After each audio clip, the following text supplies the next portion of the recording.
Bonjour à tous, nous revoilà pour une nouvelle vidéo, consacrée cette fois à la littérature.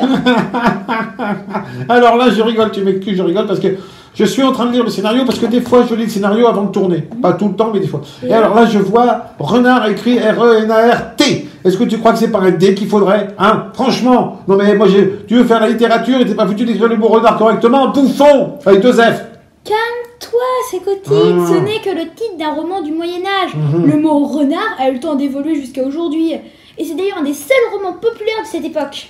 Ah oui, je comprends. Il a dû avoir beaucoup d'influence parce qu'il y a énormément de fautes d'orthographe dans ce scénario. Ça vient du roman de renard, c'est ça? C'est le thème de cette vidéo, les influences du roman de renard. Bon, ok, allez hop, on y va. Pour comprendre les influences qu'a eu le roman de renard, il faut déjà en comprendre le contenu. Déjà, ce n'est pas un récit complet, mais un ensemble de récits disparates, écrits par des religieux. Oui, moi d'après mes notes, c'était entre 1170 et 1250, c'est bon? Bien joué, Sécotine. Et ce sont des textes très différents sur de très nombreux plans. Oui, alors les plans, par exemple, il y a les plans larges, les plans rapprochés, les plantages, les plans de coupe, les plans d'attaque, les plans tigrades, les plans B, les plantations, les plans sur la côte. Bon, d'accord, c'était pas un bon plan, d'accord, ok, j'arrête. Ce roman fait une critique de la société moyenâgeuse et parodie les chansons de gestes et les romans courtois. C'est un des seuls écrits de cette époque qui a été transmis aux gens du peuple. Mais déjà, une des influences notables de ce récit est la médiatisation du mot roman. Bien que ce mot ait été utilisé pour la première fois par Chrétien de Troyes dans Lancelot ou Le Chevalier de la Charrette, c'est véritablement le roman de renard qui l'a popularisé. Ce mot venait d'ailleurs de la langue romane dans laquelle ont été écrits ces textes. D'accord, alors, du coup, moi j'écris un roman intitulé, je sais pas moi, La Francine de Sécotine, et hop, dans 200 ans, tout le monde utilise le mot Francine pour dire un livre. Je me suis acheté un Francine, je suis en train de lire un Francine. Ça marche pas comme ça, Sécotine. Ah non, tu crois que ça marche pas comme ça? Tu vas voir si la Francine, ça va pas devenir populaire. Je vais aller l'écrire tout de suite, moi, ma Francine. Ah, ciao! Bon, l'influence la plus grande de ce roman n'est pas le mot roman, mais le nom du héros. Et oui, il y a 1000 ans, ce petit animal roux se nommait non pas renard, mais goupil. Oui, et bientôt, à la place de dire souris, on dira sécotine. Tiens, il y a une sécotine dans le placard. Tiens, il y a une sécotine qui mange le fromage. Une sécotine verte. Sécotine, je pense qu'on a pigé là. Alors, qu'est-ce qu'il y avait d'autre?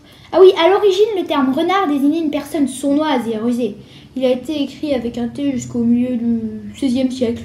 La popularité du roman de renard a progressivement écrasé totalement le mot goupil.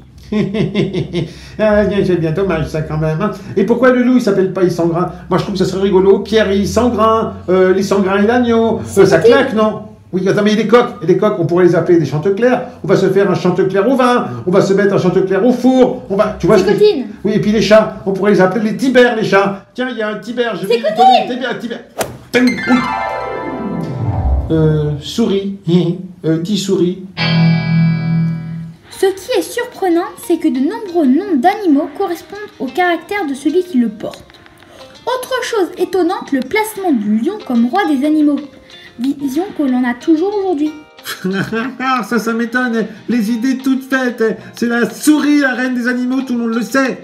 Le renard est montré comme un animal malfaisant et le restera, alors que l'on montrait une image positive des animaux domestiques et des animaux utiles, comme le chat, le coq ou encore le taureau. Et de la souris. Il n'y a pas de souris, ou à la limite un rat. Ah, j'aime pas les rats. Mais le roman de renard a inspiré également de très nombreux textes peu de temps après. Un peu de temps après, je m'excuse, mais ça fait 150 ans après. Renard le Nouvel reprend le personnage de renard 150 ans après. Pour symboliser le mal absolu, maître du monde. Et puis alors après, entre 1319 et 1342, qu'est-ce qui se passe? Un clerc, ayant abandonné son habit de moine, reprend le personnage de renard pour dénoncer les vices de son époque.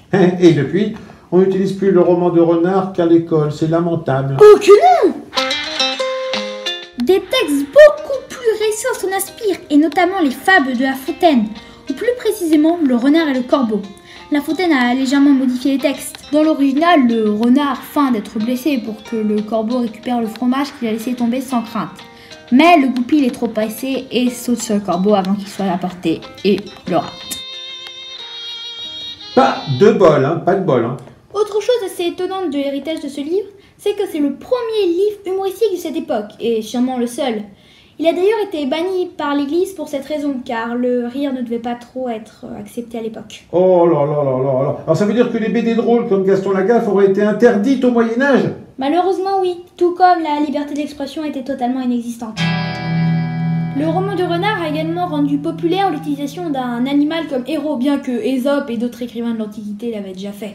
Oui, en fait le roman renard, si on regarde bien, hein, c'est juste un copier-coller bête hein, de l'ancienne fable. Hein.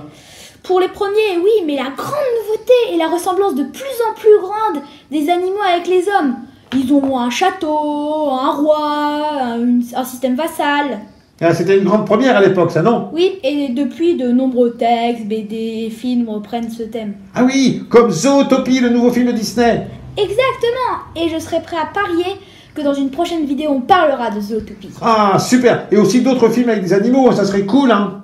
Bon, revenons à nos moutons. On peut pas, ils ont tous été bouffés par le renard.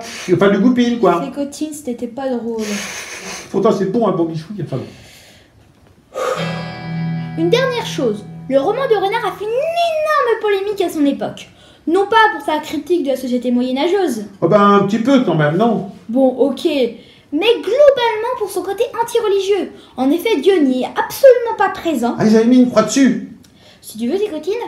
Et renard trahit son serment de pèlerinage plusieurs fois, va dans un couvent et il mange toutes les poules qui s'y trouvent, et va même jusqu'à ressusciter.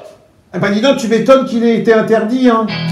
Et oui, cette vidéo touche à sa fin. Oui, alors fin, tu l'écris F-I-N ou alors F-A-I-M pour faire comme dans le roman de renard. Bon, pour te faire pardonner de tous tes mauvais calembours. Quoi, des mauvais calembours, moi? Pour te faire pardonner, tu vas devoir partir en pèlerinage. Mais Comme dans le roman de renard. Bon, d'accord, oh là là, si c'est pour... On doit en revoir tout le monde. Bon, à plus pour une nouvelle vidéo. Entre-temps, appuyez à mort sur le pouce comme ça. C'est super. N'oubliez pas de vous abonner ou bien de lâcher des commentaires. Les deux, c'est super aussi. Vous pouvez partager la vidéo sur Facebook et Twitter. Et bien sûr, essayez de lire le roman de renard. Pas forcément cette version-là. Mais lisez-le, c'est vraiment hyper enrichissant et hyper drôle. Oui, peut-être. Mais alors, ton habit de religieux et tout ça, c'est une très mauvaise idée. Hein, c'est peut-être dans le roman de renard, mais c'est nul. Alors moi, je vais te raconter autre chose. Je suis ton père.